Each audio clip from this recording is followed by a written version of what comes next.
नमस्कार दोस्तों, मैं संदीप कुमार कौशिक आप सभी का आपके अपने कार्यक्रम एस्ट्रोनोमोलॉजी 456 में हार्दिक स्वागत करता हूं। दोस्तों, आज का विषय हमने एक थोड़ा सा अलग हटके विषय निकाला है कि हमें जीवन में बार बार धोखा मिलता है। किन कारणों से, किन ग्रहों के कारण से हमें ये धोखा मिलता है, आज हम उसी के बारे में चर्चा करेंगे। धोखा मिलने के दोस्तों दो ग्रह सबसे ज़्यादा जिम्मेदार होते हैं, एक तो राहु और दूसरा शुक्र ग्रह।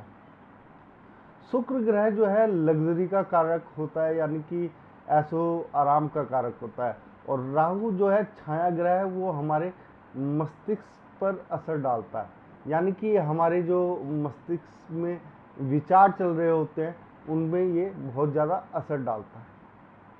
ऐसे कौन से भाव हैं दोस्तों जिनमें ये सबसे ज़्यादा एक्टिव होते हैं, उनके बारे में भी हम बता रहे हैं आपको। जैसे सबसे पहला भाव जो है प्रथम भाव, दूसरा चतुर्थ भाव, तीसरा पंचम भाव, इसके अलावा सप्तम भाव, फिर उसके अलावा दसम भाव, उसके अलावा एकादश भाव और आखिरी में द्वादश भाव। यानी कि इन भावों में जो है ये सबसे ज़्यादा असर डालते हैं दोस्तों। बहुत ही एक तरीके से आदमी को दिक्कतें पैदा कर देते हैं। या तो इन दोनों ग्रहों की युति हो, यानी कि मान लिया कि पहले भाव में शुक्र और राहु आ गए, ठीक है, या चतुर्थ भाव में आ गए सूर्य और वो राहु और शुक्र, पंचम में आ गए। ये जो मैंने भाव बताए हैं इनमें से किसी भी भाव में आ जाए तो आप लोगों को दिक्कत है, यानी इन भावों में आपको धोखा मिलना लगभग निश्चित रहता है। अब मान लिया कि किसी का तीसरे भाव में राहु है और 11वें भाव में शुक्र बैठा हुआ। ये किस चीज का भाव है? भाई बहनों का। कौन से भाई बहनों का? छोटे भाई बहनों का, ठीक है। तो हम यहां से गिनेंगे 1 2 3 4 5 6 7 8 9, यानी कि तीसरी दृष्टि राहु की पड़ रही है। तो यहां पर आपको जो धोखा मिलेगा वो छोटे भाई के द्वारा धोखा मिलेगा। बहुत ही सिंपल तरीके से समझा रहा हूं दोस्तों आपको। अब मान लिया कि किसी को पत्नी के द्वारा धोखा मिलना है, यहां पे शुक्र और राहु दोनों हैं, या यहां पर आपका राहु है और प्रथम भाव में और सप्तम भाव में आपका शुक्र है, तो किससे धोखा मिल जाएगा आपको? पत्नी के द्वारा।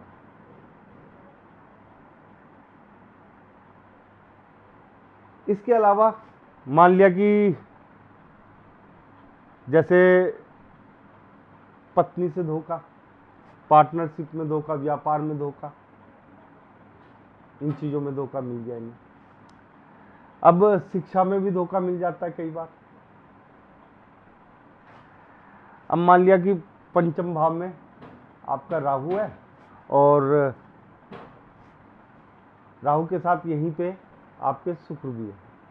11वें भाव को मत देखिए, तो ये इस भाव में राहु और शुक्र है, तो आपको शिक्षा में भी धोखा मिल सकता है।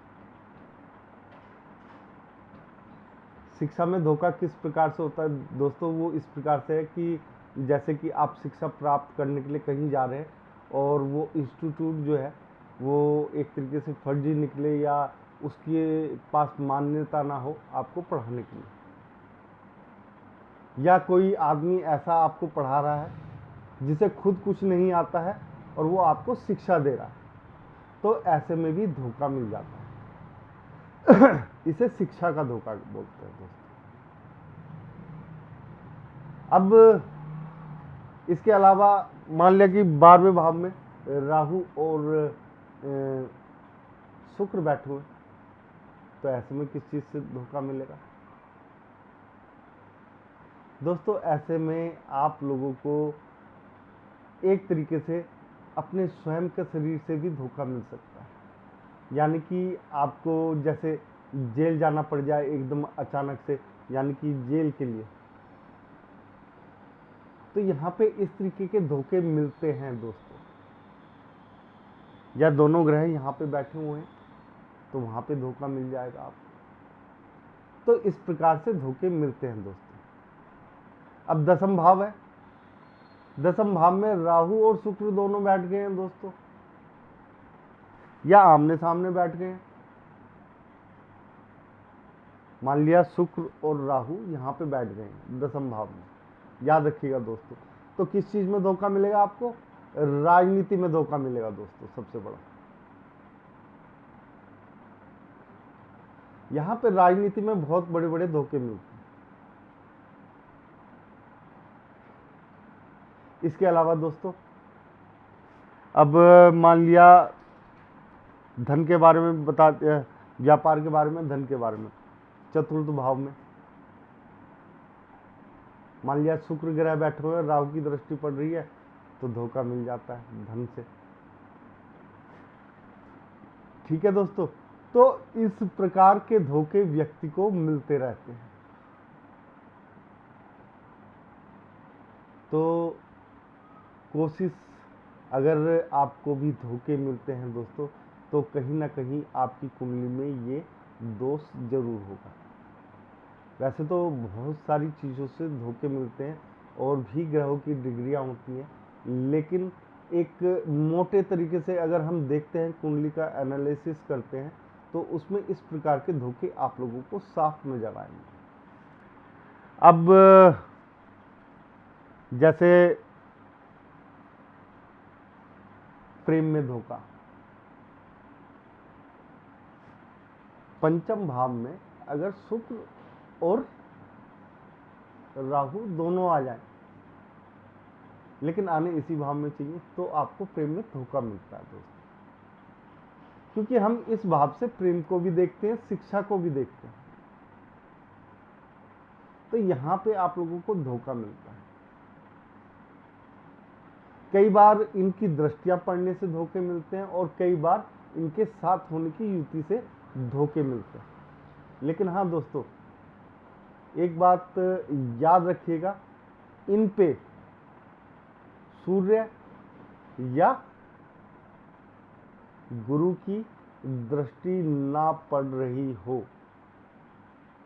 अगर बाई चांस इनके ऊपर सूर्य या गुरु की दृष्टि पड़ रही है, तो धोखे से पहले इन्हें पता लग जाएगा। ये बात याद रखिएगा। तो दोस्तों, धोखा तो मिलना ही मिलना है, क्योंकि मैंने काफ़ी कुंडलियाँ ऐसी देखी हैं जिनमें इस प्रकार के योग बने हुए हैं। तो ऐसे में इन लोगों को धोखे मिलते हैं जीवन में, इन क्षेत्रों पे मिल जाते हैं। कभी कभी बड़ी मुसीबत बन के आ जाते हैं ये धोखे आपके जीवन में, मान सम्मान पैसा भी घटा देते हैं। तो दोस्तों, जब भी आपके किसी भी भाव में इस प्रकार के धोखे का बना हुआ हो, यानी कि युति बनी हुई हो, तो आप लोगों को कुछ चीज़ों का ध्यान जरूर करना है दोस्तों। एक तो अगर आपके किसी भी भाव में इस प्रकार के धोखे बने हुए हैं, तो सबसे बड़ी बात यह है कि दोस्तों, आपको माँ दुर्गा, ठीक है ना, उनका कोई ना कोई स्तुति जरूर करनी चाहिए, किसी भी मंत्र की।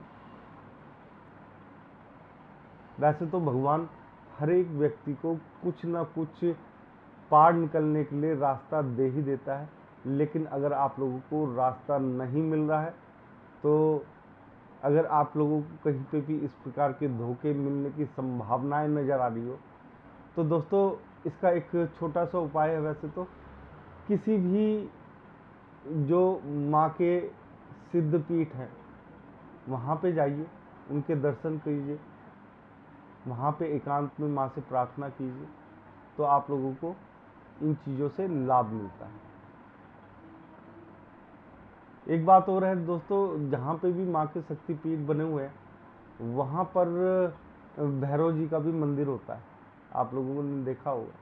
तो वहाँ पे कोई ना कोई धागा जरूर मिलता है आप लोगों को।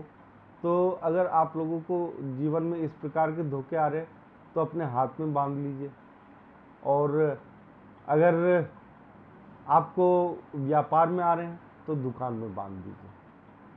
तो इन सब चीज़ों से आप लोगों को कुछ हद तक मुक्ति मिल जाएगी, लेकिन ऐसा नहीं है कि ये बाधाएं टल जाएंगी, क्योंकि जो लिखा हुआ है दोस्तों उसे बदलने का साहस ना हम में है ना किसी और में।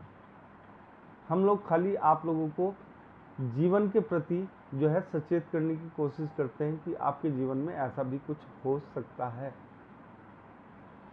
तो दोस्तों, अगर आप लोगों को हमारा ये छोटा सा कार्यक्रम पसंद आया है तो ज़्यादा से ज़्यादा लाइक करिए, शेयर करिए, कमेंट करिए और सब्सक्राइब करना ना भूलिए। जय श्री राम दोस्तों।